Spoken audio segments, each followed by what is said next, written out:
We are live. Hello, everyone. I am Richard Millett, the one and only. And this is the quarantine stream. This, I believe, is the 32nd one. And now we shall hear the absolutely wonderful, in every possible way, quarantine stream theme from pain in the ass thing. It is.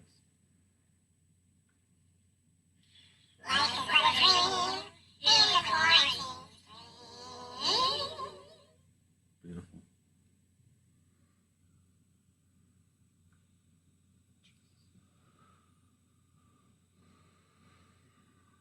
Hope you're all doing good out there.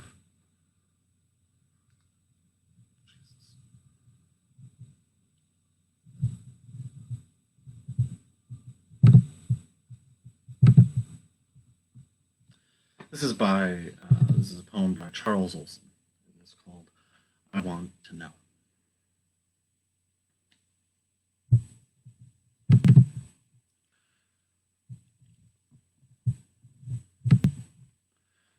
We drink or break open our veins solely to know.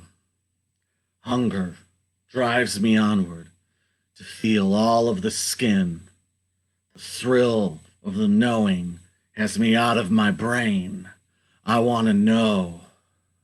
Into our eyes, hundreds of flashes cause us to feel the life in the sky. I want to know. We drink or break open our veins solely to know. I want to know. I want to know. Please let me know. I want to know. I want to know.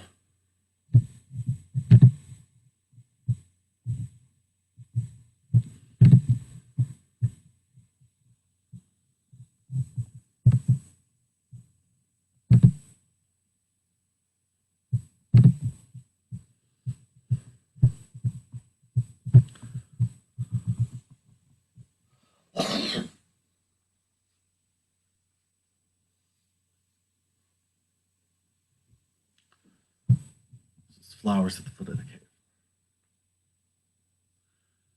Swinging light bulb above a cracked basement window, a painting depicting the creation of creation, and a makeshift bed. I made up a new name for you that I'll only keep in my head. My head. Look at the jewel resting in the bottom of the wooden cup, or the stack of handwritten sheets explaining the steps of the ritual in rich, deep red. And the names of everyone there exist in my head. My head. Charcoal renderings of saints ripped from a magazine and pinned to the door.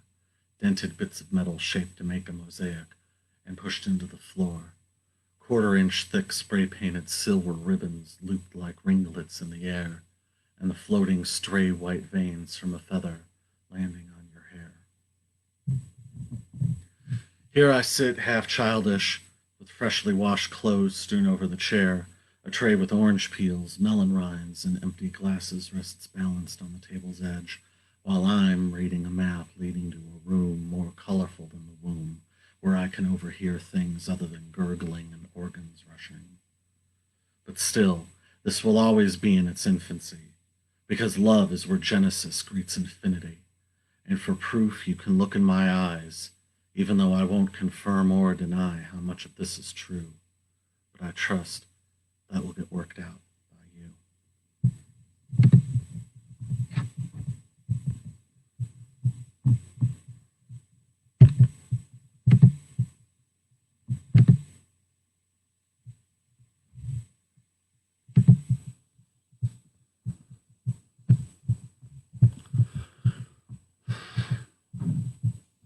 It's called Milky Skies.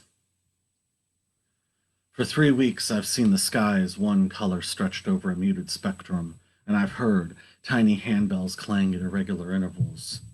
Without forethought, I was in a state of unstable concentration, with my sense of decency tested, I stared at celeste-colored veins and remembered how they were made. I was reminded of the worm, thankful to be placed back in the dirt after suffering a 2-inch gash on its side from careless shoveling. The youngest lady stops weeping and waiting and steps into invisibility, her velvet-lined pockets filled with small wreaths of braided blue stems.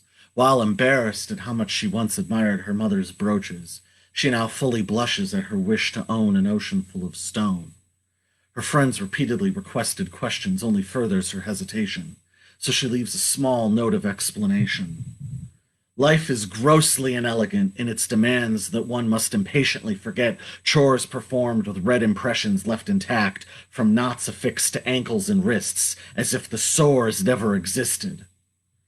Shock of copper curls, cerulean halos in his eyes, considers his environment, and with his shoulders pinned back adjusts his balance and stands straight up in his raft. The one idea that has possessed him so vanishes out from his mind, pierces the sea, then its velocity escapes gravity and reaches away past the sky. But he fears no lack of purpose, or whether this time has been meaningless. He has total devotion to the base truth of his vocation. His ankles give way, and he falls back gently, lands on his hands while some water splashes in. He considers those who would deride his actions and thinks, I don't require any clothes. I'd rather remain naked for everyone. I felt watched when I first voluntarily gave away confidential information, then tried to explain the layout of San Antonio to a stranger who never knew I'd never been there before. And now, as minutes become limitless, any vows I made always sustained me. I felt watched when my thinking was clean and capable of strict reasoning, and I rode along freshly painted runways, left notes on license plates, brambles, and high chairs, and now, as lassitude disintegrates, any vows I made remain unchanged. I felt watched when my legs were bathed in a heat as persistent and unruly as a bat taunting a seal, repeatedly landing on its shoulder and squealing. And now, as fury impassively fades, any vows I made could never break. I felt watched when I attended 10 drawing classes and attempted to finish a full circle freehand without interference between thought and motion. And now that my hands are patient, any vows I made are everything. Here she flies, and now we know if the promises made more than 10 years ago have been kept. Here she flies with 2 pens, rosary, brass paperweight, earrings, locket, and measurements written on a business card. Here she flies, gums and hair receded, a miniature brace for a baby wrapped in grayed, hardened plastic. Here she flies with an oxygen tank bubbling ceaselessly, a UHF channel on the television showing an old western silently. Here she flies, with skin like marble over winding staircases and rooms with seafoam-colored walls and intimidating machinery.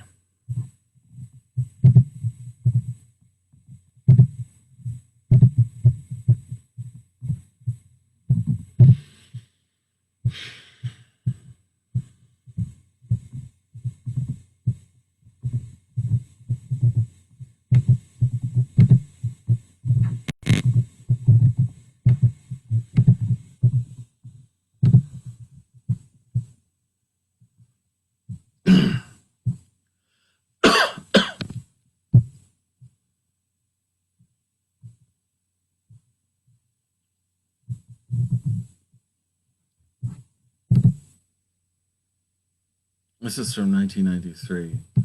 This is called Pool. Your love brings me peace. Your beauty brings me fantasy. Your thoughts bring me reality. Our love, so naked and pure, of the dirt, of the clouds. Your strength gives me courage. Your dreams complete mine. Our circle, forever revolving.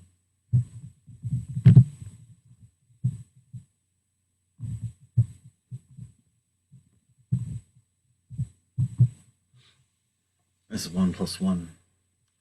Already cleared toward the light, already prepared for existence and time.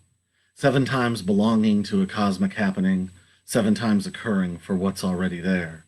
It's a pin-step balance already in place, without having to chant or petition for deliverance. Already inside of your mind is what's real, already away from a one-note idol, already tested under the subconscious. Everything you know, will eventually be revealed.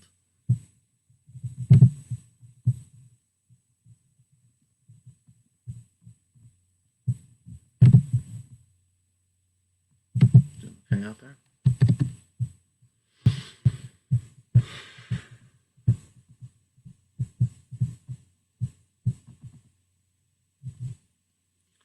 It's called Blue-Soaked Scepter. The kink in my neck that runs to my kidneys, distracting me from movies I've long since memorized and repeating quotations I've lived inside of, and I've no desire to rewrite history that doesn't concern me. When what I didn't know already felt familiar, when I saw the inscription on my commemorative plaque had been worn back to smooth silver, when I slipped behind the mist, changed clothes, washed my hands, and shaved, with no light and with no intention of anyone seeing my face for a while, I was willingly walked through a coal-stained city lot and deposited in the back seat of an already running windowless army green car, which was then locked from the outside. Mary! Had I abandoned my practice, committed an indirect affront in my brief absence? My name is Keith. The beggar at my door raised his arm, but soft, while I listened to his parables that had no center. My name is Luke, with an auspicious mistress besides me. I looked at a baby looking out a window at fluttering street signs. My name is Julia. My temper was gentle as I read a sermon called, Are You Here to Celebrate the Death of Death? My name is Giles. I wish that I'd been obscured when my ears were bitten with endearment while I was plainly ignored. My name is Grace. I was observed by 3 people whose accounts proved suggestible and fractured. My name is Abigail. I faced hard construction when I in truth spoke forcefully about my forged fingerprints. My name is Morgan. I spent twilight emptied, save for sketching a red tunic on bent paper. My name is Brooke. I was recognized in a hotel under an assumed name and made a list of families I pitied. My name is Gabriel. I singed my hair and clothes trying to be recalled. The sky has been moonless for 29 nights. Why couldn't I stay? I was bothered by the way the streetlights hit the trees and reflected off the leaves. I took a knife and short length of rope. 6 hours later, I'm waiting for you to arrive, carrying a scepter and wearing a breastplate with frayed shoulder blades and exhausted eyes. I'm waiting for you to arrive, sitting cross-legged on the sodden deck with wayward souls who were barely seen. I leapt off the ledge and was soon out of haunt as I climbed the concave shores, wondering if I should forage, catch a gudgeon, or eat unbruised fruit that had fallen. The gravelly, guttered soil gave way to encroaching forest, dense with rows of weighted, wet, purple limbs that succumbed to gravity and wind. Then abruptly, I was in the center of a champaign, and the only objects I found were short rows of tree stumps and stones, each carved with the query, "What made you look here?" I jaunced away into the odd even, and was again pursued by the thicket's reach. The thorns licked my calves, the anthills shone like pebbled glass. I brushed past a frog with a violet tongue and discolored teeth, who gulped for relief while his body remained static like a splayed thread in aspic. I made my way into the antres and I found myself prating, "Prithee, pray tell what you remember of working your hands into the mud, feeling a curl under your fingernails." It feels like a relic reunited with its original setting, after having been figured lost or only seen in a dream. Betimes I glanced around for the traveling lamp while standing beside the curvature, hearing myself call to datelessly abandoned wizards and leasing and be faithfully young-eyed. I returned once more to the champagne and sat among the stones in silence. I received no visions or visitations, no inspiration to invent an incantation, and in this vacuum of communication, I only experienced the sense or perchance suggestion of the imposing press of eras and atmosphere. And now I notice this restless weather, shy beams of sunlight moving sideways through the strings of remaining rain.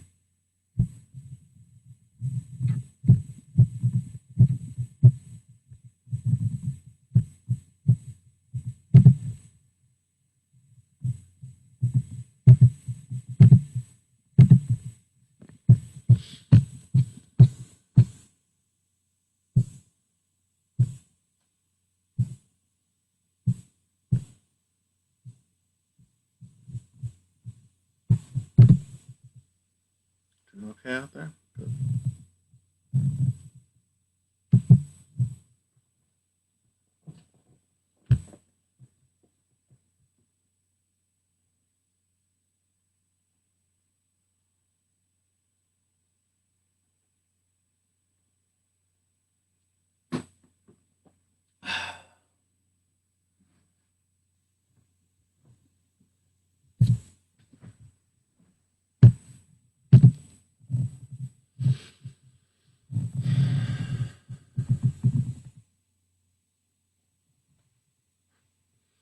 Yeah. It's called Yes. The soundscapes fly from dusk, sterility restricted to their thoughts, bleak as the day they were born. The concrete is in a state of flux, and the forest lies under a soiled blanket of lucid dreams. Pale-faced disintegration in the awestruck, penniless geometric cluster and its meaningless tradition. For some quiet, they drink shattered glass. For some peace, they'd murder a stillborn baby. Savages behind closed doors, but who commits treason and defines what's pure? With the precise rhythms and the headache medicine, memories seep through like blood under a fingernail. We never know when it's finished. The wave just rides. Preface to manifest slavery, entire chapters to write, planets of aliens to conceive. We never know when it's finished. The wave just rides.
This is called The Needles.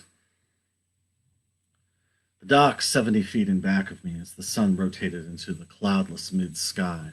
I saw, "You should keep my letter so that it serves as a reminder," carved into a 16-foot-long block of pink limestone. In front of me was a sea of black hair and white fabric. A man in iguana-colored boots was a private parade. The air was damp and smelled like salty sediment. A sandpiper coughed into my ear. In prior decades, this would have been a confined testing environment, stacked with medical supplies and sterilized instruments, while bleached cotton strips turned the skin around my nails lighter. Pried out of the wilderness of incestuous dreams, ripped posters, and unreliable oral histories. Deer curled up in the sandy, shallow puddles, trails of red ants eating holes through discarded cabbage. Soft green eyes undress uniforms before entrance into a former Methodist church, with baby blue walls and royal blue sacristy doors. Reptile eggs eaten by a small group of women who then wash their hands in citrus-saturated water and wrap their fingers with copper wire. And a monument at dusk, surrounded by silence, outlined with jagged stones and chipped jewelry. Fox hunters riding by, with a new hound who they yell at and threaten to whip as each of its tentative selections are rejected. The Lord Mayor's houses, built to buttress against resistant forces, all amid a slow, swollen syrup that pools and then runs downhill to the man-made lake. Unobstructed view and pristine wings, piercing siren, as though it was a current or a call to worship. A chalice filled with tarantulas, a flagpole wavering in its stand, chickens' eyes rolling sideways as they travel at unnatural speeds for the first time. Cigarette smoke blown into a bowl of strawberries, fingerprints left in wet paint, fresh milk pumped from each breast. My friend who can foresee pregnancy and electricity through a wall has their moods move like montages in a film. My friend without terminology, whose nature is a catapult, who can walk through a maze without a fever. My friend who finds destiny dancing on purple and pink nights with dirt around their ankles. From the upper window, I witnessed a slow splintering of demonic demonstrations. In my right hand were coins melted together. On my feet were the shoes of another, as I checked the tags on my clothes to learn my identity. Through the upper window across 7 streets into the parking lot where disused missiles decompose, diagonal gold and gray roads sprayed clean of tar and debris. Low-flying planes obscure the upper window where a virginity pageant marches from the shower and concludes with forearms rested on the top rung of a ladder. Breathless dizziness, reading large handmade maps, desperate for hydrogen, dull bulbs, and shovels. Eyes closed for hours. All deaths are a cataclysm. Rinse the plaque from your mouth. Cut long muslin swaths and give them away. Bring out your dead! All deaths are a cataclysm. Rinse the cement. Don't try to trace ghosts. Bring out your dead! All deaths are a cataclysm, and what stands are bloody trees deciphering the wordless moans. The invisible dust falling on a table in the woods, swept away in haste. The invisible dust falling on a chain-link fence at the border, wafted away before it rusts. The invisible threads woven around nurses' legs while administering instructions to infants. The invisible threads coursing through fibrous recall. Innocence is wasted on the inexperienced. Each speck is an unnoticed city, an English symmetrical opening. Each strand is a bird on the river and a king's Indian defense. Wax seal stamps poured onto a clock while its mechanism starts surging. Go into the unpaved adjacent highways and remember.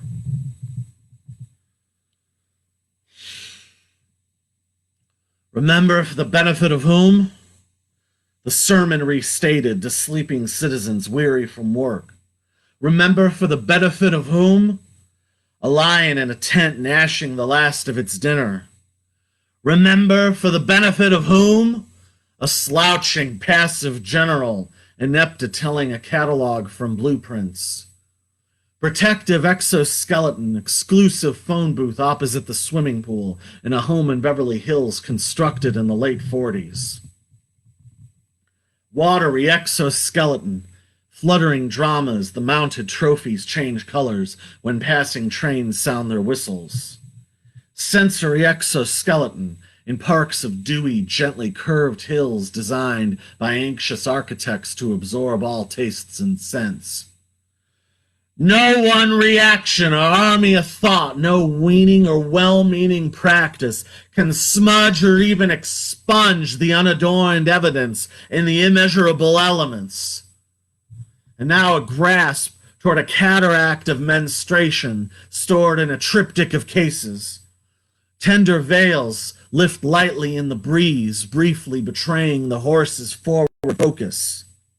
Confirmed miracles in the dial tones droning from underneath the unexplored aisles. A cherry, a maiden, a cup. And I lay down for now, hope for the parcels that I sent arrive on time.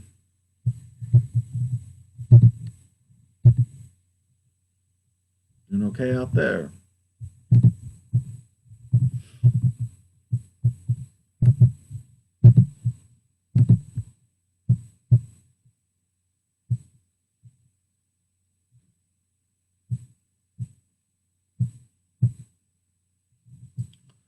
This is the excuse me, book I did last year.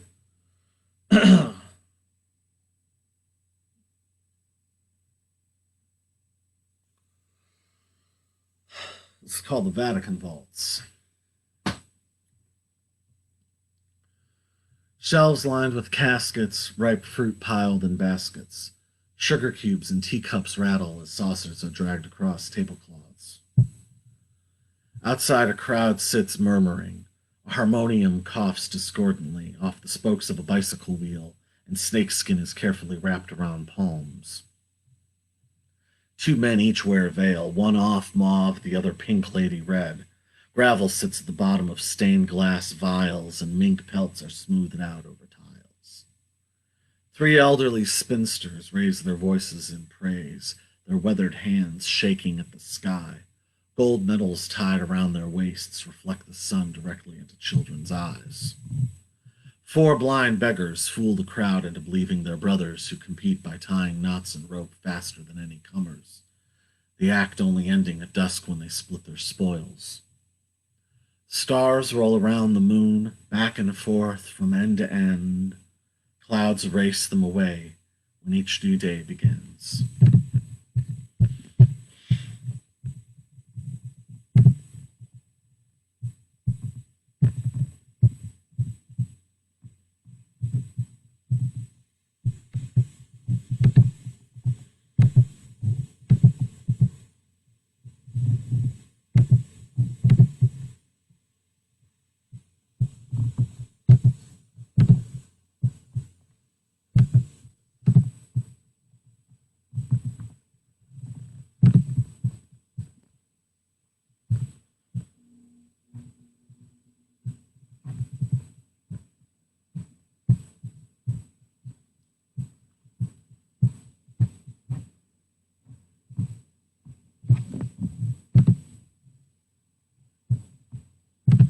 These are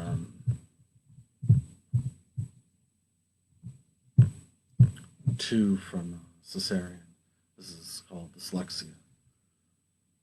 Thoughts of the apocalypse are just a projection of personal pain. And then this is Edict. It is possible to be singularly focused on everything. Excuse me.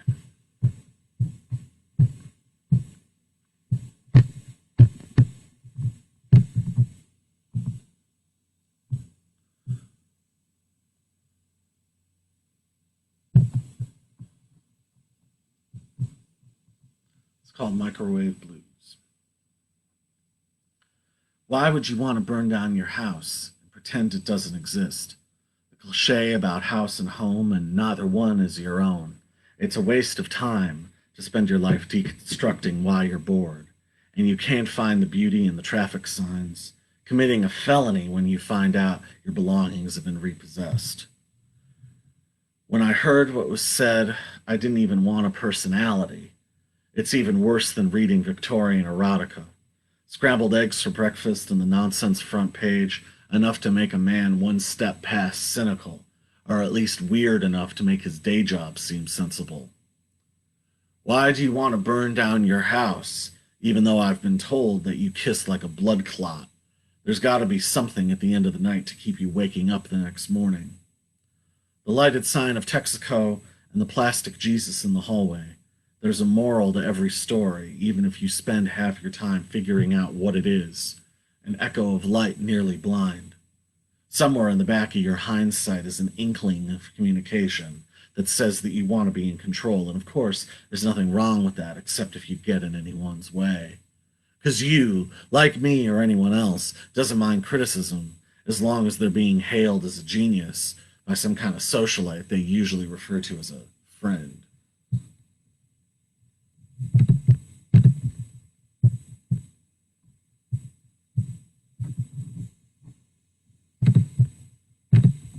Doing okay out there?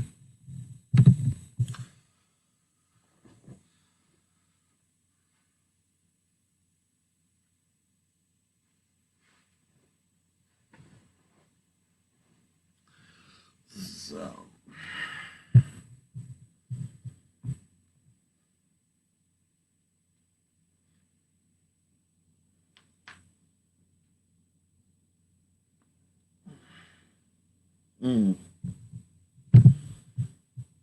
Do one that we haven't done in a little while.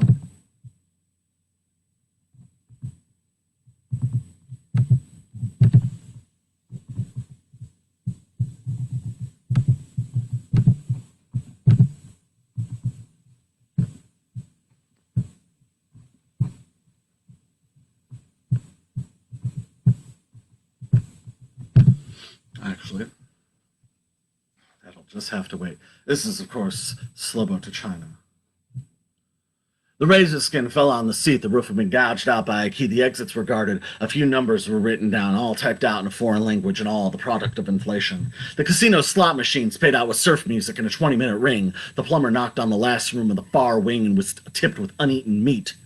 I keep trying to leave, but I only get more inside. I made it out of the garage only to be stuck behind a foreigner with $1,000 hubcaps on a $50 car.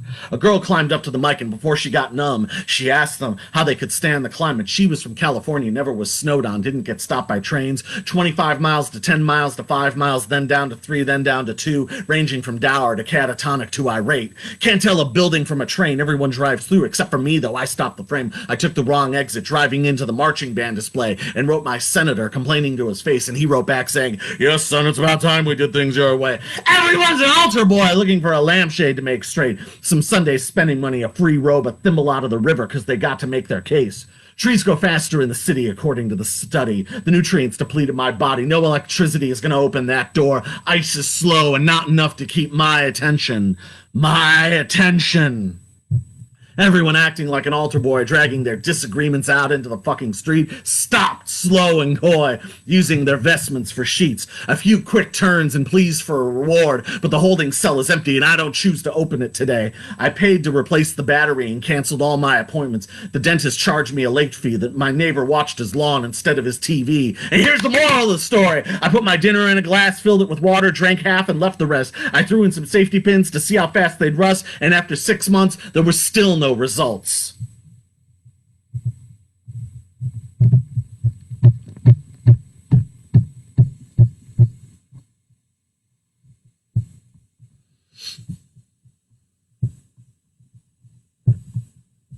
It's called I Got Away Alive and Sane.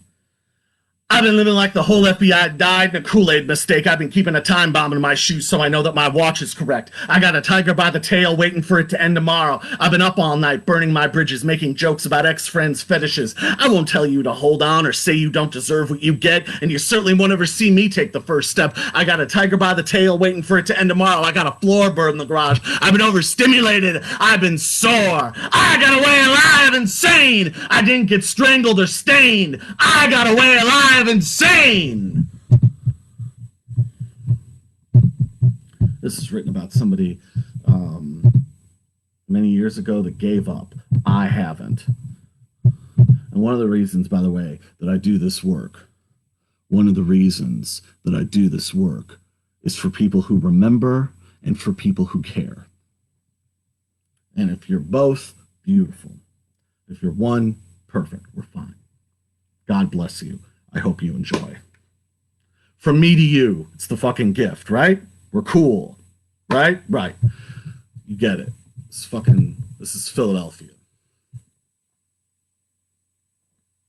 I was in Philadelphia waiting for the maid. I glanced out the window down at kids younger than me, looking like I did when I was 16, comparing biographies, completing each other's fragments, exchanging glasses, freezing enzymes on magnets. I stopped by the swimming pool and flicked a few crumbs out of the water. The convention got postponed into a parade. The police misplaced the exit, were unsympathetic to the problems that they had failed to protect. Like a dinosaur shell had fallen and cracked the Liberty Bell, whose continued drone quit cell phones in traffic and didn't cause until a line was cut to the Bryn Mawr bricks, which had gone unrestored since 1936. And Carrie, you saw the same kids I did. You knew it had come to this. Carrie, hold out your hand because I want to reprint the sponsorship, because what was necessary has now just become arbitrary. I was watching a movie with a chapter of Valley separating the tombs, an art that could be pointed to, and the assertion of dance, because that's what I can't hear you. And you've been waiting since 1934, sleeping at Hepburn's door while I wanted to be related to Betty Davis. Carrie, hold out your hand because I don't want entertainment. I want some dark victory to grace us.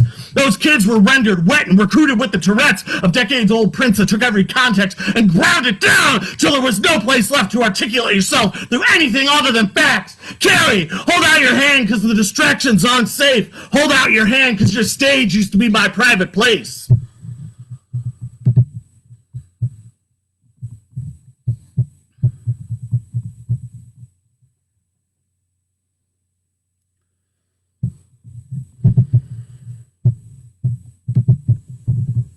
It's called Moonlight in a Dirty Tea Bag.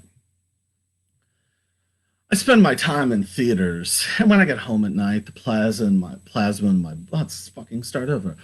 I spend my time in theaters, and when I get home at night, the plasma in my blood always pounds too fast, and the broken overhead lights can predict what's gonna happen tomorrow. Yeah, the night shows off your real feelings. The streets are chipped and cornered. There's a punk rock kid with black lit spiked hair and a lonely mechanic who tries to hug his customers or something like that. The cops always fly past, oblivious to it all. We happened to hook up by chance. She was snake dancing through some guy's shirt. Our conversation had something to do with the Renaissance, but to be honest, I can hardly remember. So we went back to her place. Her skin turned the color of a Dalmatian, and she laughed at me when I started talking too much. There were whistling monks in the corner wearing crowns of jewels, and then I tried to play the straight man amongst all the cacophony. She took my hand and told me that it was all right. And when we got on board the satellite, she sang folk songs all the way to Mars. She took my hand and promised me that it was all right. And when we got on board the satellite, she sang folk songs all the way to Mars.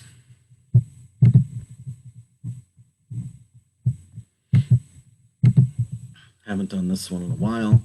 Seems like a good time to do it.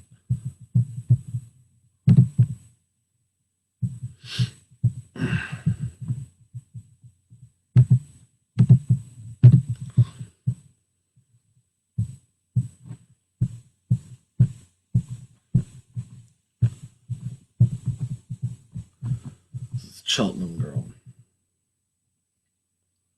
Like a cloud, beautiful sound, standing before the signal. When the light shines on the ground, it reflects off the wheel. Parking lot next to the short building on the edge of the desert. She sees it's harder to be a number when you're starting as a visitor. Cheltenham Girl. Clouds can't create the shapes they make or hold on to any rain. Precious, temporary, holding no domain. No machines, no cell phone or computers, clicking through broken links. Credit card, social security needed. She'll refuse to register. Cheltenham Girl. Every day, another wish, another mile, closer to the point where I can portray it. Until then, all I'll do is sing to her spirit. She will return.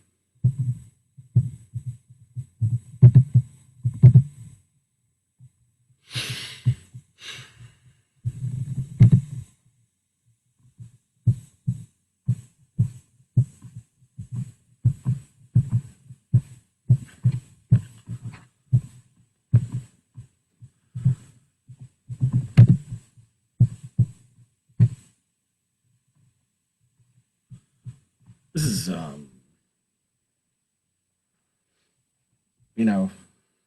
I was pretty blown away that Trump officially started the transition of power. I thought this was going to get uglier and uglier and uglier and uglier. And after 4 years of his whatever it is that he was doing, chaos. Um, I thought that it was going to get worse, and I'm glad it hasn't. Um, I'm very surprised. Um, Now that he's on his way out, though, I'll say this, and I don't know how many of you will agree with this or not, but nobody that I've said this to agrees with me. So, um, I guess maybe it's a controversial opinion, but I don't think it is. It shouldn't be, certainly. I don't think that and this is coming from somebody, I remember when he filed for bankruptcy in 1990, and, you know, people were predicting that he was over, that the death of, oh my God, what the fuck is the guy's name? Malcolm Forbes. Between the death of Malcolm Forbes and Trump's divorce from Ivana and his bankruptcy, that this was the end of the 80s. The 80s were over. And this was the first few weeks of 1990, I want to say. And little did they know the 90s weren't really going to start for another 2 years or so. But anyway, Um, I've disliked him for a very long time, and I've been offended by his existence on many levels for a long time. So this is, as somebody who is a longtime watcher of the man, and not because I wanted to watch him, but I don't think that he's a fascist. Simply because a fascist, no matter what, as wrong as they are, or as evil as they are, has an ideological framework that they are working within. So even the most insidious evil person of all time, Adolf Hitler, sitting in a jail cell writing Mein Kampf, is creating an ideological framework, whatever it is, no matter how wrong it is. And Trump is just a spoiled piece of shit fucking rich guy who's been validated to the umpteenth level of society for acting like a fucking brat. And he's just been validated again and again and again for that. So when his horseshit Rube Goldberg device of a presidential campaign turns into a win, of course he's going to act the way that he's acted and been validated for that again and again. So I'm amazed that the transition has started. I'm just amazed. I didn't start celebrating until like today, kind of, because I sort of just didn't believe it. So anyway, this is called Sympathy for the Cowboy. And it's dedicated to all the people who were holding out for the recount. Sympathy for the cowboy, all alone on the range. After the war ended, he was forced to change his name. Sympathy for the cowboy, holding his dying brother, who begged with his last breath, "Tell mother I died with honor." Sympathy for the meth lab and all who fight in harm's way, who hope to abolish minimum wage and charge only $15 a day. Sympathy for modern times and those who argue that they're right. Sympathy for the victim who already has all the laws on their side. Sympathy for the student who's only lived in theory in a hammer and sickle t-shirt walking away from the barricade. Sympathy for the lawsuit and all who fought for reform. Sympathy for the bumper sticker telling you to be reborn. Sympathy for the stallion running free and too wild to ride. Sympathy for the guy who tried and his wife cried, "Him and his foolish pride." Sympathy for the strawberry and the trial separations. Press releases pleading for privacy and doing it for the kids. Sympathy for the nihilist sucking on his cigarette, wearing a Fred Siegel t-shirt, cutting you off in traffic with no constraints of guilt or regret. Sympathy for the stalker on his computer outside, looking at pictures of you in high school, saving each one even if it takes him all night. Sympathy for the cowboy whose son moved off the ranch, said he might be coming back soon if there's no change of plans. Dun dun dun dun dun dun. And while we're on that subject, we'll do two Franciscan nuns. Chewing mint leaves while crossing the Calumet River, the paper mill's exhaust pipes interrupt the vista. Mules weighted with surge protectors, hairspray, and cassettes, a riverboat of morphine-addicted ghosts over there on the left.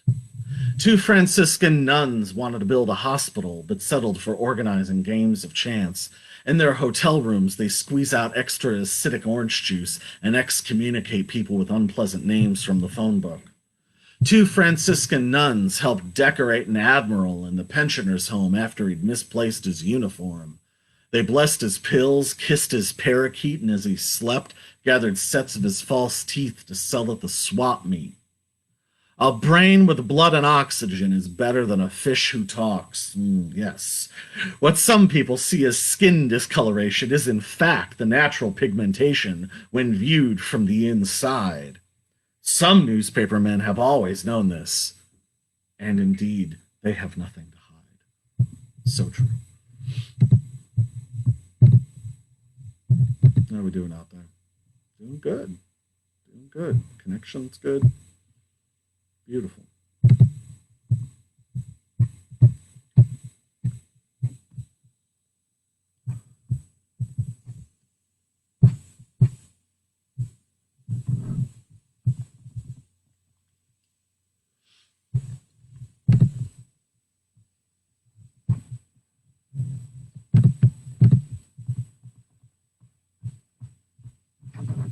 This is called Horse. Let's share the silence while everyone's absent. With the electricity out, it's unknown if the edges can be seen. Thin line. Take your clothes off and find out if you are purple, supine, time to get reserved by disengaged, dreary people. I'm optimistic enough to whisper in your ear, vanish into the walls, and watch you walk to the chair. Let's share the silence, test the power of my stare, and the limits of your willingness, then pretend we're unaware when you stand in front of the mirror and all the stringent reasons why you're really here. I'm clear enough to stand near the back, not against your thigh, to avoid glancing at your eyes. Let's share the silence, ease into your patience, measuring what each instant takes, seconds after the temperature breaks, and staying anxiously awake, while the next 7 minutes are advanced into minute facets, slipping across conjoined elements. I'm open enough to adjust the embryo window, your tight spine, your consent, the tension kept sacrosanct.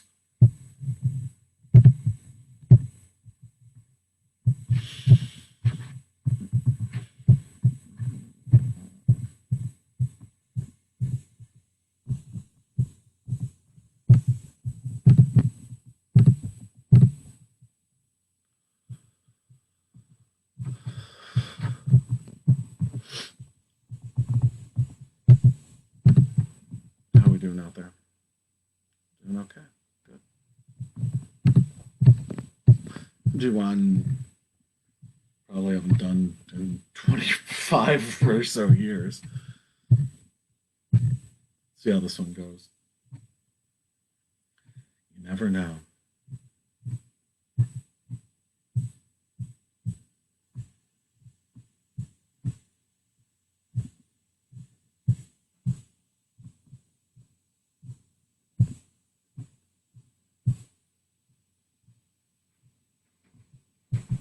There we go. This is very old. This is a very old one. It is called Hamburger Helper. When your demons invade and you're drowning away, I wish there was something I could do. Through all the lethargy, atrocity, and purple veins, I wish I could be of help. The secret triumvirate that never met, all the looters of lunacy spread too far away. Damn the devils that bring you harm. Forget the pointless flailing of the day. I want to take you and put you in a Calgon bath and watch the infection soften in the water, give you a tile baptism, and signal the blissful rebirth. If you need passive communication or flowing streams of bile, I'm here for assistance, knowing full well a battle which may conquer the fragile consistency which we have developed, and all that repetition that makes you hang up in disgust. You remind me of a sculpted black and white infant. I want to soothe, cool, and knead away the problems until you are content again. Give each of you a stuffed kangaroo and relive the naivety of youth. This is dedicated to somebody out in Alabama, who I'm sure was waiting for the recount. Sorry, man. Just 200 miles from where I used to live were the lakes and legends, afternoons crawling the canal, running in circles, scaling fences, coming home curfewless, lying in bed, stretching your arms out in front of your face, fingers making shapes out of the light, album covers on the wall next to calendars with modern art. Do you remember when we used to work together? We went to the swimming pool and recorded the kids laughing, splashing around, to use in a sound collage. Those kids are grown up now. We went to the quarry and watched the slabs of rocks being hauled away by trucks. We'd stay and talk until the time silenced our throats. Those rocks are buildings now. Do you remember when we used to work together? We used to never worry about money, only if there was enough to have fun for the week. Sometimes I think we can be there again. The band played No Side to Fall In, and you clapped and sang along. I used the same words the next night, and you said I was wrong. Do you remember when we used to work together? Standing in your mom's house, her pizza cooling in the kitchen, your hair and clothes a ragged curtain, playing your guitar, glorious crystalline shards. You asked me to write a brass score. I figured it couldn't be that hard. Do you remember when we used to work together?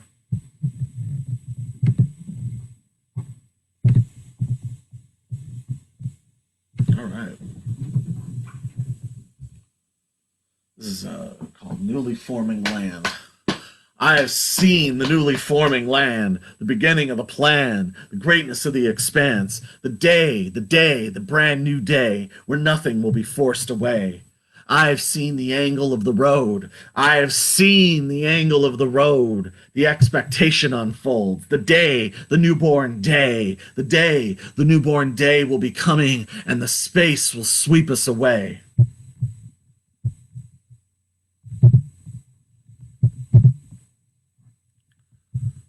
All right.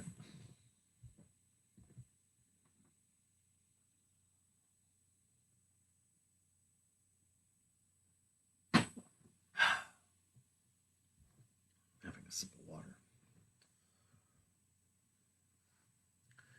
So there are, now that the transition has started,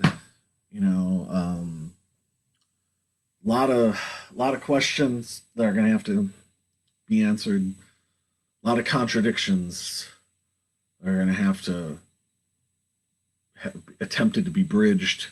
A lot of kinks are going to have to get worked out, and there's a lot of people in the last couple of years, well-meaning people, being very respectful, who they've come into this idea that if you eliminate the word, if you eliminate the passage, put a black mark on it, or you put an asterisk next to it, cut off access to it in one way or another, bum out on people who seek it out. If you eradicate that, you eradicate the thinking that goes with it, and that's just not true. It's just not how things are, or have ever been, or ever will be. And the more that the more you suppress, the more it bursts forward. And this is a lesson that the human race just doesn't seem to want to learn. So that's my version of a content warning. So if there's a bad word in this, I would hope that you're all smart enough and graceful enough, open enough to understand that these things are devices to be used, and use of a word is not endorsement of that word.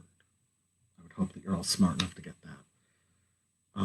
This, and God bless Van and everything else for, fucking allowing this shit to happen. God bless the Magna Carta. God bless the Constitution. God bless the First Amendment, yes.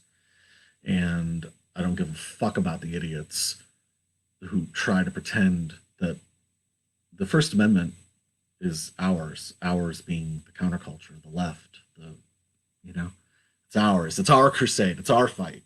The idea that that defending that vigorously now means that you're some asshole in a red hat is horseshit, and that's just corporate evil doing what it always has done, except they just figured out a way to do it differently now. And they tried it with religion. They've tried it in every way, and now they're trying to do it this way. And so we have to be vigorous against that horse shit too. So this is all about freedom. This is all about that. So I hope that you appreciate it. This is very old. It's from 1997. It's an old favorite. It's called I Never Run Out of Money.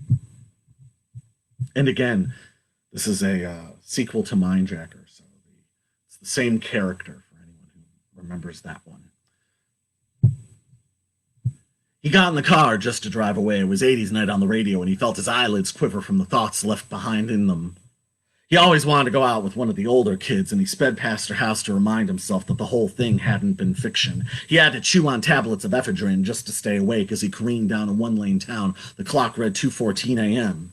Name another place where you don't have to worry about the cum on your coat from the guy in back of you on the bus, or the weekend in Boys Town where you lost all your money, where you can die for the 50 stars and still get reborn, where you can vomit on someone else's tonsils and still go home with them for the night, and you know that when you got a dime bag in your lap and you could drive the service entrance to paradise, it's not a privilege, it's a birthright. He was always fascinated by the kids who looked a few years older, who looked coked up by the age of 13. The news came from Washington. He had a fantasy that he kept kissing her on the forehead. Oliver North had been acquitted and Fawn Hall wasn't to blame, just like when they arrested Manuel Noriega because he wouldn't pay cash for the shipping costs of all his cocaine. He pulled into Super K for some Coca-Cola and saluted the limp American flag on the way in. Rolling Stone had Bruce Springsteen on the cover, and he felt like he had razor blades inside his stomach. Somehow everyone felt let down by the Gulf War. It wasn't as bloody as My Lai, it wasn't as funny as Grenada, and gooks weren't bombed in the process. The commodities and golden parachutes kept all the middle management well liquored up by the time Bush was finally giving his resignation speech. Voodoo economics and the crack epidemic sometimes made you wish that Nixon had been right all along, but this never seemed to bother him, and the national debt never meant shit to any decent citizens, especially not the kids who saw Heathers when it was still in the theaters. He got off the phone with one of his friends who complained that crack smoking was quote-unquote a cheap ghetto high. The erythromycin was fucking up his liver, but at least it kept the acne off. He read a book about Charles Manson and figured the only difference between him and Nixon was a few years in jail and a copy of the White Album, but the thought of Squeaky or Sadie dressed in their black capes creepy-crawling into someone's house was still freaky enough to keep him sleeping out on the couch. That night he had a horrible dream. Eric Estrada was hosting a beauty pageant at the Playboy Mansion featuring categories like worst facelift and most fucked up tit job, but he couldn't walk away from the spectacle of it all. All he could do was to slug down a bottle of Thunderbird and cradle a hard-on while slobbering, "I do believe I'm ready for the Playboy Mansion. I want to see Hef! Open up those goddamn gates!" He woke up before the former First Lady wet t-shirt contest and ran to his car in horror. He flicked on the ignition tape and forced in a homemade tape, and while I Want to Fall in Love Forever leaked out, he thought about how much he hated those old political arguments he heard, that individuals are symptomatic of a sicker society. He came upon Super K, the great beacon for people who are lonely and cheap, and admired its neon beauty against the black backdropped sky. He was looking sideways and feeling sick about what was smothering the rest of the land. Strip mall upon strip mall, grids and rows of anonymous stores. He thought about how all this used to be a beautiful force and how disgusting it was that every developer was using their own lunch hooks to get a portion of the profits, and he felt his stomach tighten at the thought of another teen selling Swatch watches and sunglasses. But then he turned his head forward away from the strip mall, and he saw nothing but outstretched lanes of tree branches and unpainted roads, and he had the knowledge that he was finally getting ready to go home.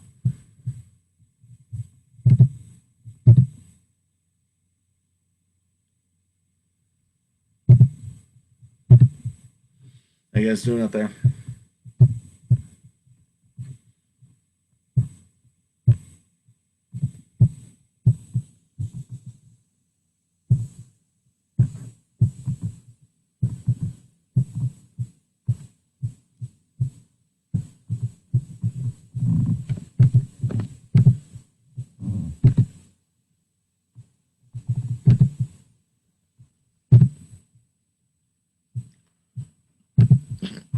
Excuse me. Jesus. It's disgusting.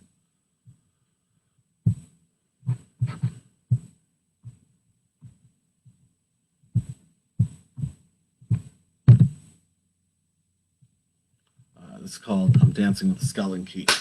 I'm dancing with the skeleton key pinned under my belt the night after I'd had two simultaneous dreams, an ocular split screen, one where a white-tailed fawn galloped to my front door and another where my brother couldn't sleep. I'm dancing with the skeleton key tied on a twine cord around my neck, remembering when my sister was locked in a minivan, stranded in a parking lot outside of Austin. She kissed the windows and ate the tape left in the cassette deck. I'm dancing with the skeleton key in my unopened mouth, tucked behind my wisdom teeth and obscured by my tongue. I have memories that my sister still won't believe, and I miss the 20th century, because it could have been done so much better.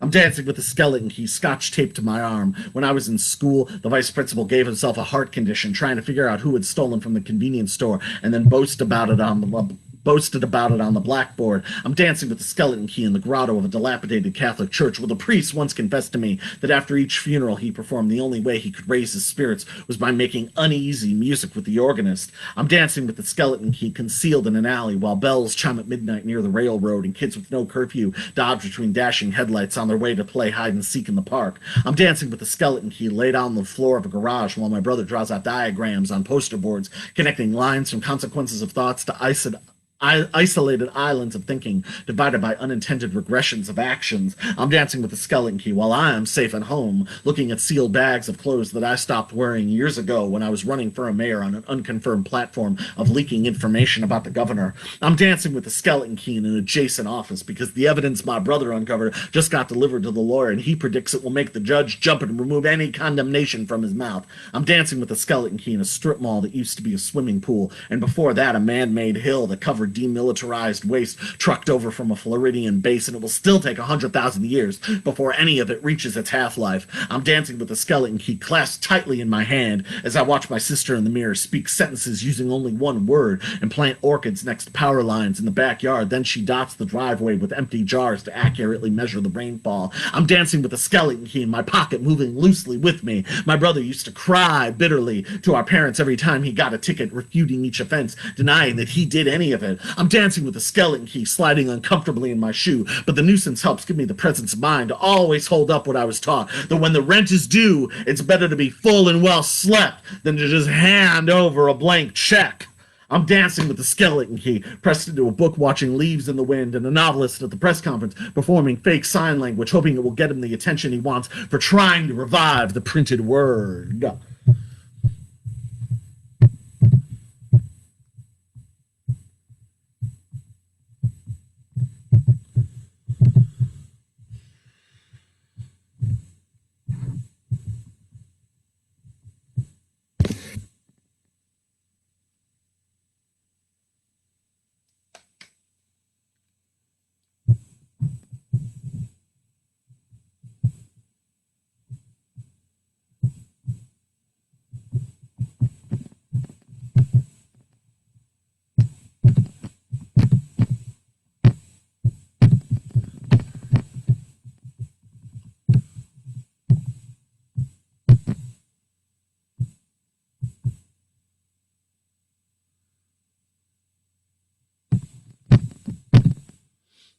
So this is one from Salt or Light.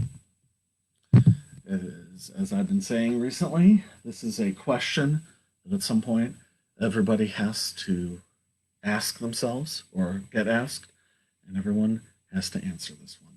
So this is called, Would You Sell the Relics? The general that only cares about tomorrow also expects everyone to echo the same expression. When the general can no longer see the power of their influence, they try and exert control over any small circumstance under their command. While the brigadier general worries to no one if they need a transfusion. The colonel, who's concerned that not enough people's fingerprints matches theirs, requires a warning on the front of each page, on the front of each report, along with a summary cut together by a subordinate in a matter of minutes, so they don't have to waste any energy generating contradictory thoughts, while the captain enters their coordinates so the location is known and updated every moment, which leaves the captain free to make discoveries like the wheel or gravity, then sell their findings to the executives or campaign staff of their choice, urged by a strong sense of benevolence, a tribute to charity as a force. And the first lieutenant's unmatched love of history is proven by the pictures taken of their parents with Goebbels in Brazil in the 70s. And the second lieutenant's jealousy shows and grouses to one, that's not Goebbels, it's clear that it's Martin Bormann.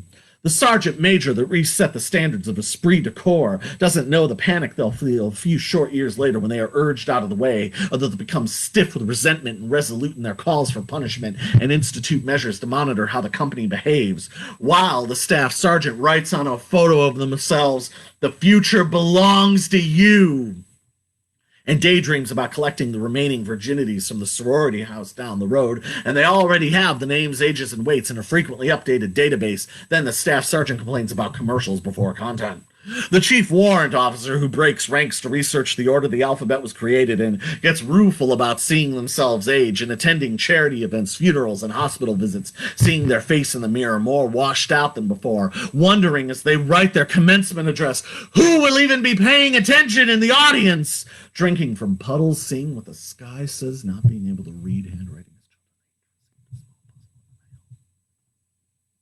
And to the private, it's all an eye roll, and all so boring and shallow to see another round of legacy shut out by an offhand remark. The private doesn't ask any of the officers where they should start. What's the matter where rebellion is kitsch and trauma is Walmart? The specialist greets the private. They each think the other is a dilettante. And later the specialist considers, what's the matter where you have 1,000 followers and not a dozen supporters? Would you sell Relics?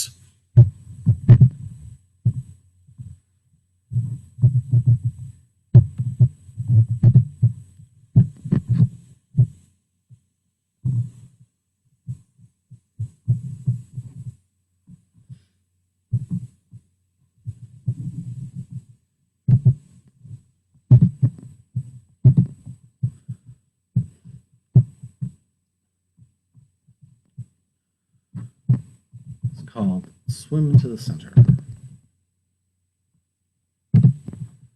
When I was offensive, outside the wave, weak without a mission, never gaining strength. Why not? Yes, the river slithers, the confession pathetic, center of the solid rock, punched clear through, only a human with a circuit, a sky of breath. The order must be ignored, action and full action, and I'm ready.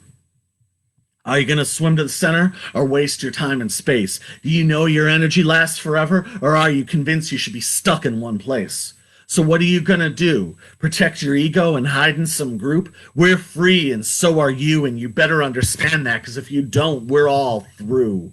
Are you going to swim to the center or choose not to act? Are you going to deny and try and feel better, or create a load of crap no one gets?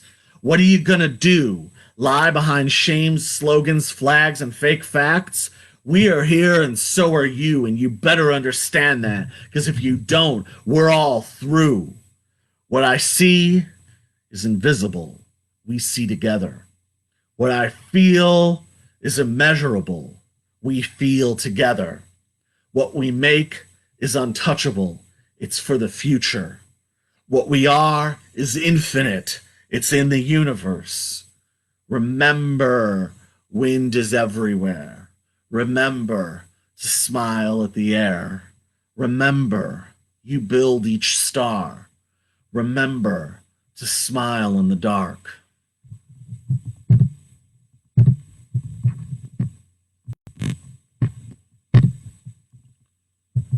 It's called Allison with the blue sea and icebergs are. She's ice cream, and there she's down the hall. She uses words like everything and all. I can hear her, but I can't make out her features. I know that she spends her weekends in a cement cinema making notes. The girl next to her tries to see what she wrote. Allison considers why the guy in the elevator keeps glancing at her and wondering whether weather keeps jumping between rain and sun every 30 minutes. She keeps saying, quit asking me questions, I'm the one that's innocent. As people assume that she's joking, Allison wonders, what are the windows thinking on a day where there's a white line down the center of the sky? Her mind cuts back to the guy on the elevator. Quick, look at me, look at you, we're equals. Allison wonders if she can keep hiding while knowing that they're following me. Allison writes, what started as hopes are now observations, mostly about nature, and being young stops being fascinating once it's done. Allison looks down at her bowl of spinach, and her eyes focus down on the details of one leaf, and she quietly speaks. An atheist sees this and can only think of the mud that it grows from. Allison writes, we extend grace out of our own sense of grace, and smiles because she's not sure if that's something of her own or something that she's half remembering from 2 or 3 incarnations ago. Allison considers why her back and hands are so slippery when she's invisible, and then tells her sister her. My tongue is a graffiti sponge. I wonder if I'll have to make love in front of a judge. Allison considers that she's a character who looks and acts just like her, and then draws a bath with the lights off. Allison invites her guest to walk barefoot while cherries and red confetti float out of her phone. Allison considers emptying cash registers if the security cameras lose power. But what she mostly wants are completely natural segues with no artificial blends. So with that, make thoughts your aim or nerve blaming when all meet with you at your beginnings, but make allowances for their worn out tools and make dreams a trap for fools after they are gone.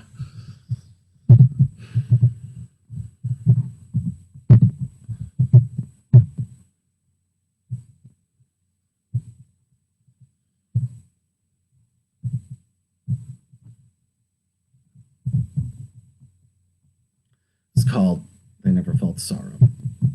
Actually, no, we're not going to do that one yet. We'll do another one.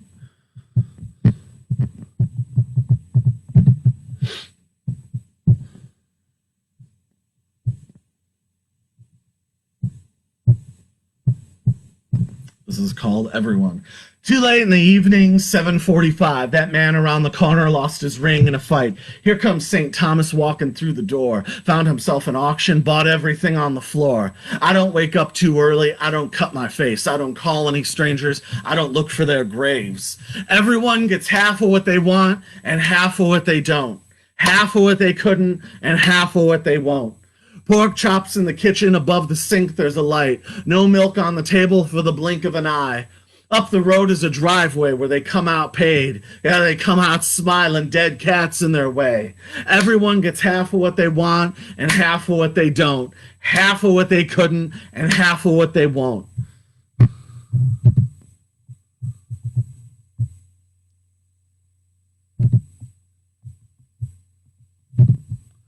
This is called They Never Felt Sorrow.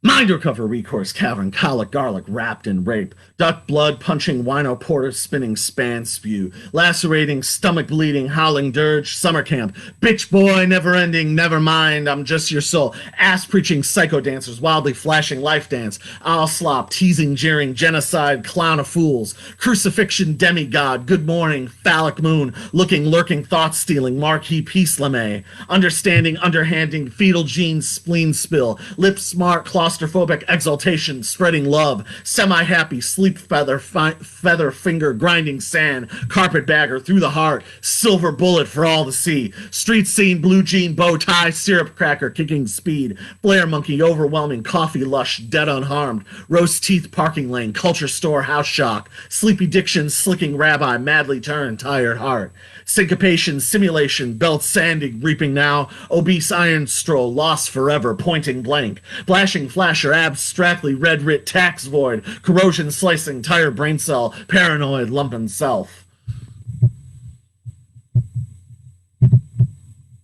I've told this story before, and I will tell it again.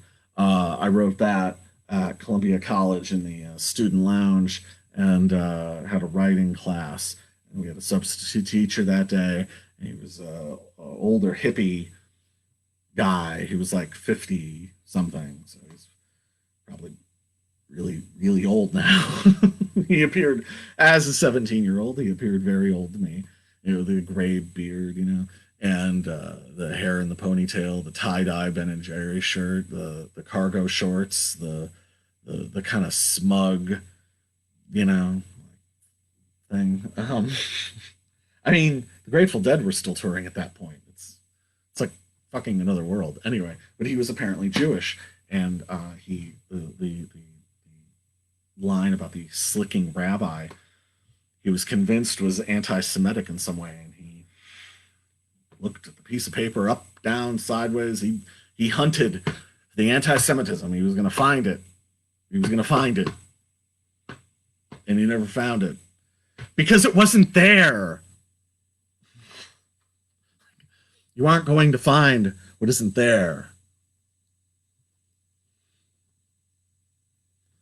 But simply because I said rabbi, that was it. He was fucking convinced. It's like, no, there's no fucking anti-Semitism in there, dude. You know, what about bow tie syrup cracker? You could say that the bow tie is Nation of Islam and cracker is a nasty epithet for white people. I mean, does that mean something?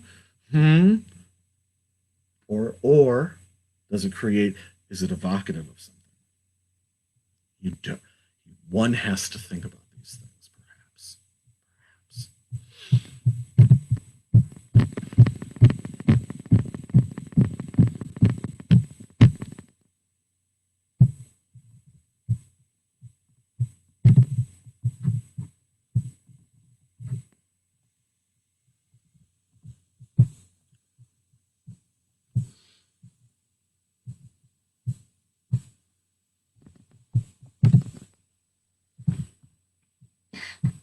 Excuse me, fucking home.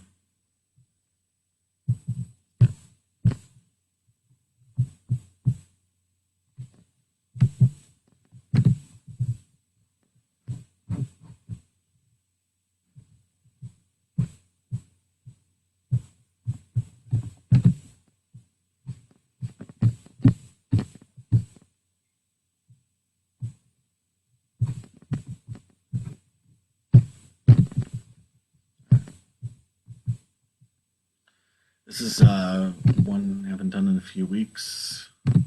Old favorite. Life isn't hard. The hour ends, the light bends down into a bluish brown. This man can program situations from his fingertips into any town. Inch by inch, the ground goes thin. The twin and his father began to cause alarm. The taxi quits, the street spits its cement in the air. The rider grows quieter, seeing the broken glass hang from her hair. Inch by inch, the ground grows thin. The bankers begin signing citations for fraud. Congratulations around the table. Plans are made to auction any residual minerals. The phone rings. The professor brings flowers to the cement. The student laughs, burns charts and graphs to everyone's amusement. Inch by inch, the ground grows thin. The anchormen begin questioning the cause.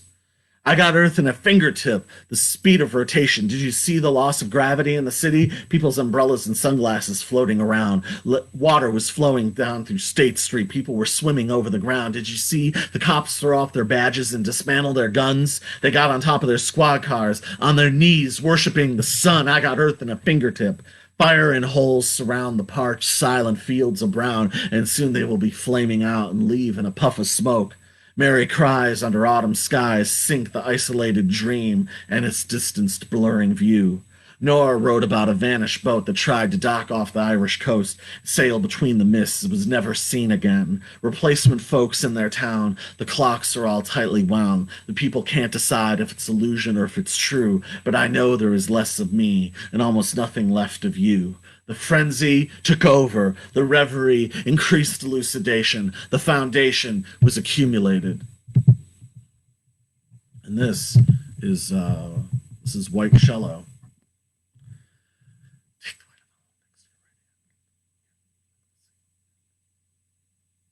Talk to me! I'm in the open window. I'm not in time, and I've got your watch, and I need to learn to play this white cello. Scratch the surface! I'm on the shore with a can of sugar. It's never bitter. I'd really rather be playing, though, because I like the white strings and I like the white bow. That's not her. That's her, was the simplest thing you said today. I'm still reeling with no moments except now. You don't possess any microscopes, so I will take the telescope. I'm trying to be angelic, which isn't easy after getting desensitized with disappointments every night, eating fresh vegetables while planning. You already know, and then you talk me out of it. You don't have a pistol in your waistcoat, your teeth aren't flecked with flax seeds, my misjudgments are my own and most are unknown, and just because I'm a pacifist doesn't mean that I'll just let any motherfucker, piece of shit, little fucking nothing, little inane fucking nothing piece of shit, motherfucker, fucking abuse me. And speaking of myself, notice me! I'm standing next to the tree where the guy crashed the stolen car and got out and ran for it, but I can behave for over 100 days, and I've squandered my efforts and so much goodwill that I sometimes still need to convince myself that I should try to take lessons to play it all. But I'm sure that you want me to, and I know what I can do. And with that, we're not missing anything. We're humming songs through the phone. We're midnight movers. We're holy rollers without a religion. No, we're not.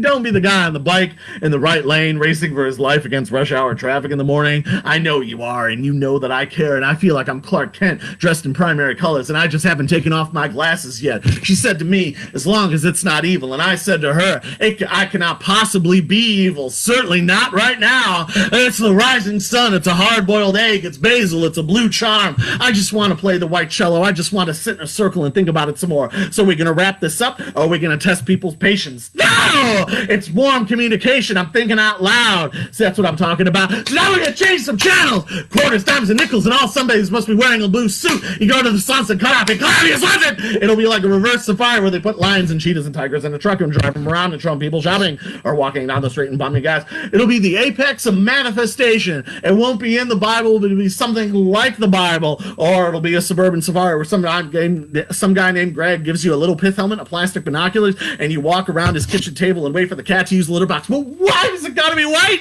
Never heard from before. Advertising space available. Clean, clear water. And of course, the tastiest tomatoes.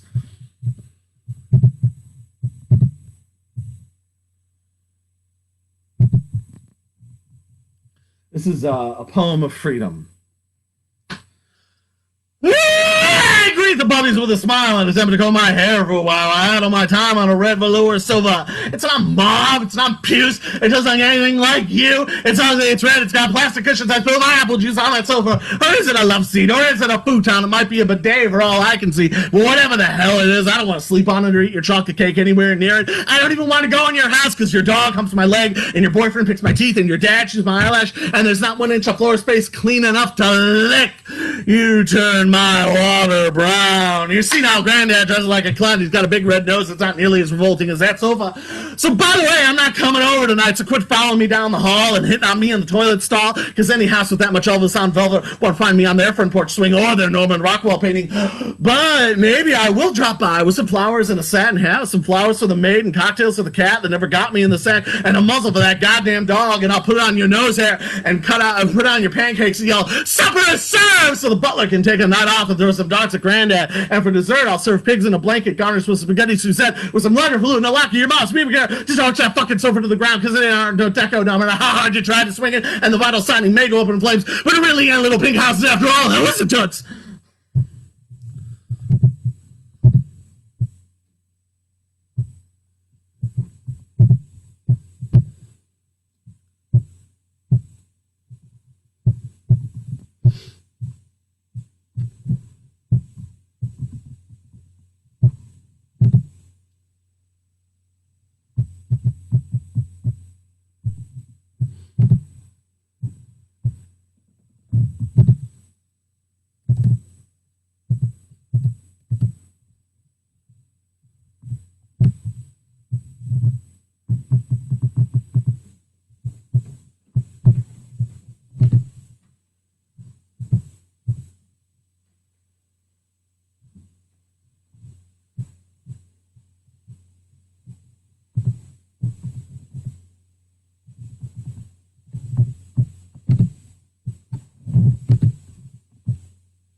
Called Shedding Skins. Bloody nude around the ringworm, dancing with a spectral beauty that isolates fleeting flags and flowers from their glorious panterings, ordering to find they need no bounds to pillage the free flow love mine boiling on the cow. The corniest, but you, yes, you know him actually on the second time around. Forever never considered what you laugh or grunt behind, and nothing is the last. Everything has been unrecovered by the Cello aristocracy implosion. In order, when the little girls encased in gender sunshine pull down the dawn and shriek merrily of the conquest of fantasy facts, that which improven by the powers by that appear in where, how, why, or where, or because the lightning rays that is the steel girder stapled to the collective loin nicked off its kerosene shell until the rural timeshares spat mucus from the utter depths of their backwoods soul scenery and trounced upon radiators, flashing sharply in the wind in neatly layered shark skin sweater investments, droning to the click drum madness that haunts the delights of the cupids and raises their swords to obscene full-on Nancy's. Now branching to the stratosphere, came nearer and nearer to their choice flight of destination, gesticulatingly appointed by the elder Olympus, that no man hath done tread upon, neither conquering nor salivating to the twisted pipeline, perpetuating grossly consequence, leading into the crescendo that yearns to flee away.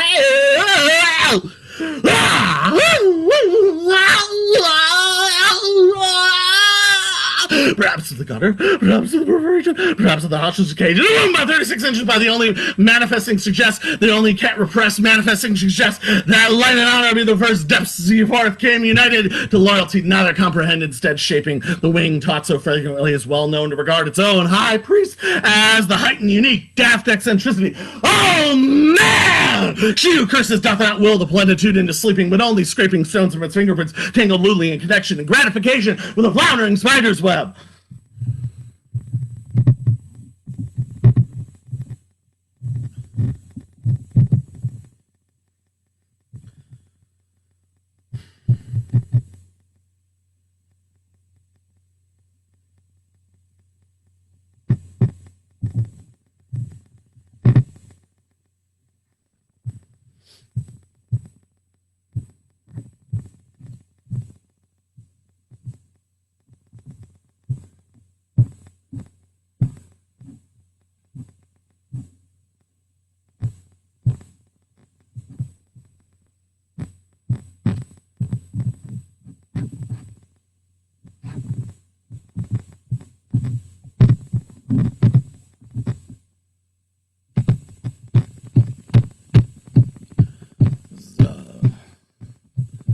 Called room service.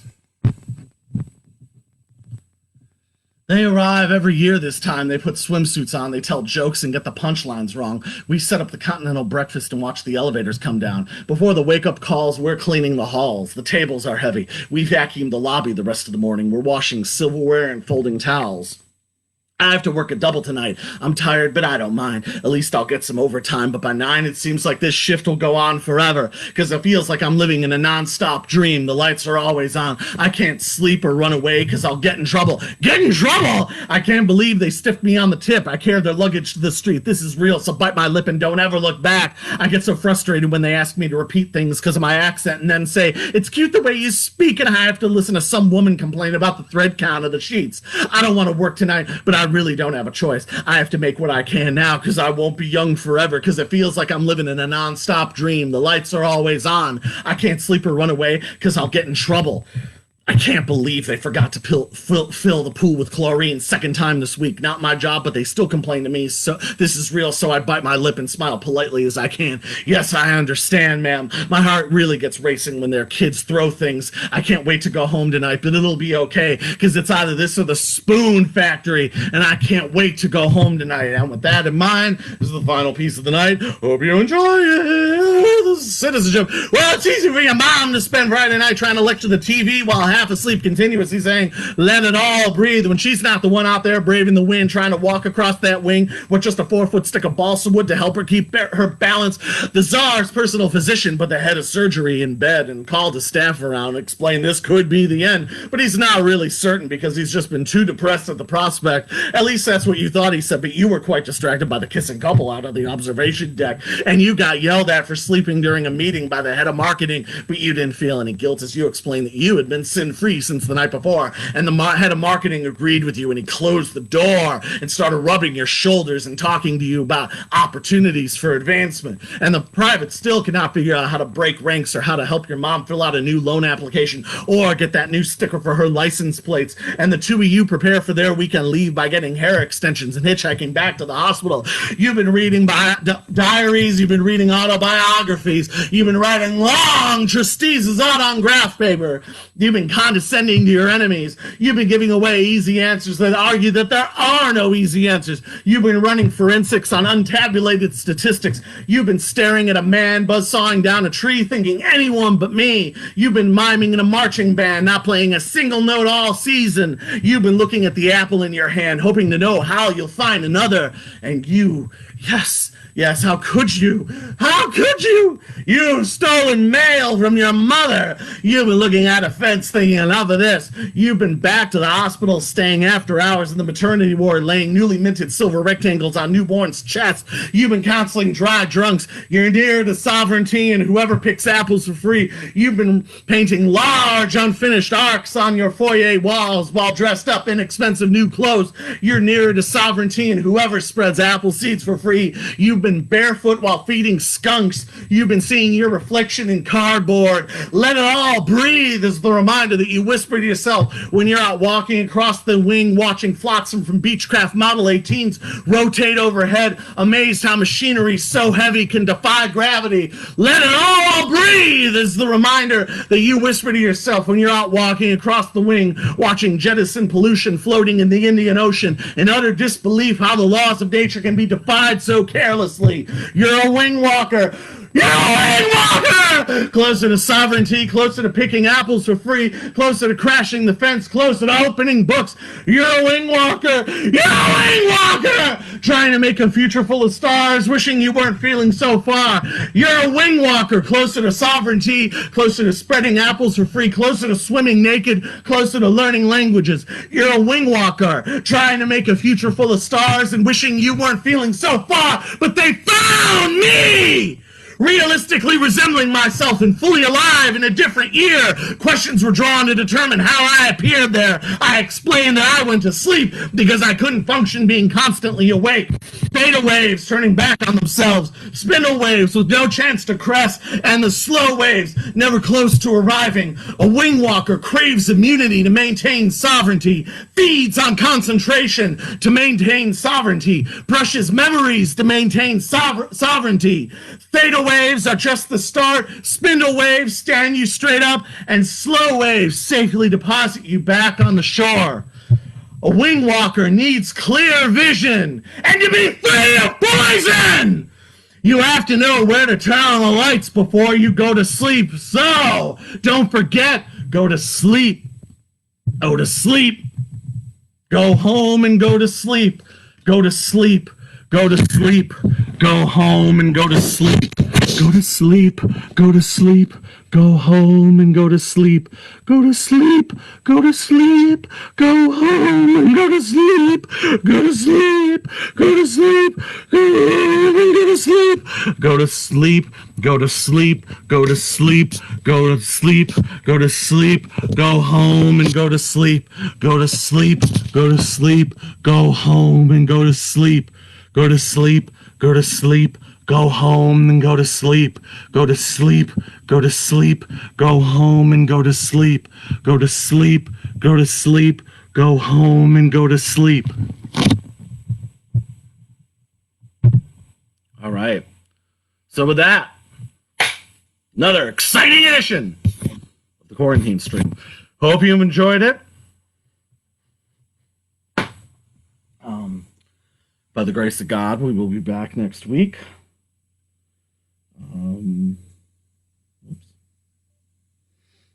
So, until then,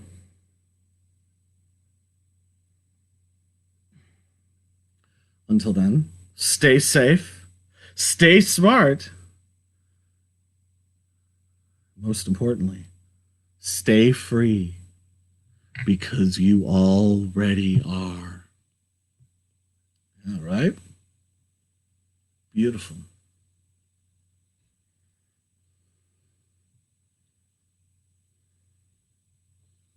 Beautiful. Yes. Beautiful. All right, everybody. Let us hear the Quarantine Stream theme one more time.